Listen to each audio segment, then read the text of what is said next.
ಕೊಟ್ಟೂರು ಕೆರೆಯಲ್ಲಿ ಮೇ ತಿಂಗಳು ಬಂದರೂ ಕೂಡ ನೀರು ಕಡಿಮೆ ಆಗಿಲ್ಲ, ಅಂದರೆ ನೀರಿನ ಪ್ರಮಾಣ ಕಡಿಮೆ ಆಗಿಲ್ಲ. ನೀವು ನೋಡ್ಬೋದು.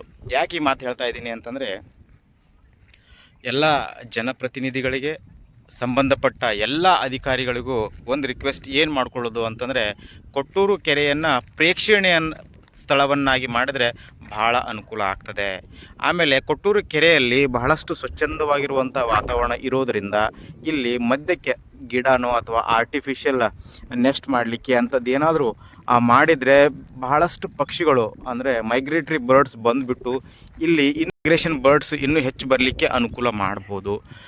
ಸೊ ಹಾಗಾಗಿ ಇದರತ್ತ ತಾವು ಗಮನ ಹರಿಸಬೇಕು ಅಂತ ನಾನು ಸಂಬಂಧಪಟ್ಟ ಜನಪ್ರತಿನಿಧಿಗಳು, ಅಧಿಕಾರಿಗಳು, ಫಾರೆಸ್ಟ್ ಡಿಪಾರ್ಟ್ಮೆಂಟು ಎಲ್ಲರ ಹತ್ರ ಕೇಳ್ಕೊಳ್ಳೋದು.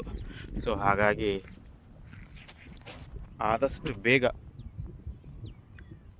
ಇದನ್ನು ಒಂದು ಸುಂದರ ಪ್ರೇಕ್ಷಣೀಯ ಸ್ಥಳವಾಗಬೇಕು, ಜೊತೆಗೆ ಪಕ್ಷಿಧಾಮ ಆಗೋ ಥರ ಇನ್ನೂ ಹೆಚ್ಚಾಗಿ ಗಿಡಗಳನ್ನು ನೆಡುವುದರ ಮುಖಾಂತರ ಪಕ್ಷಿಗಳಿಗೆ ಅಟ್ರ್ಯಾಕ್ಟ್ ಆಗೋ ಮುಖಾಂತರ ಇಲ್ಲಿ ವ್ಯವಸ್ಥೆಯನ್ನು ಮಾಡಲಿಕ್ಕೆ ಅನುವು ಮಾಡಿಕೊಡ್ಬೇಕು ಅಂತ ನಾನು ಕೇಳ್ಕೊತಾ ಇದ್ದೀನಿ.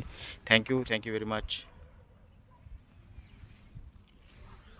ನೋಡಿ ಎಷ್ಟು ಚೆನ್ನಾಗಿದೆ ಅಂತ.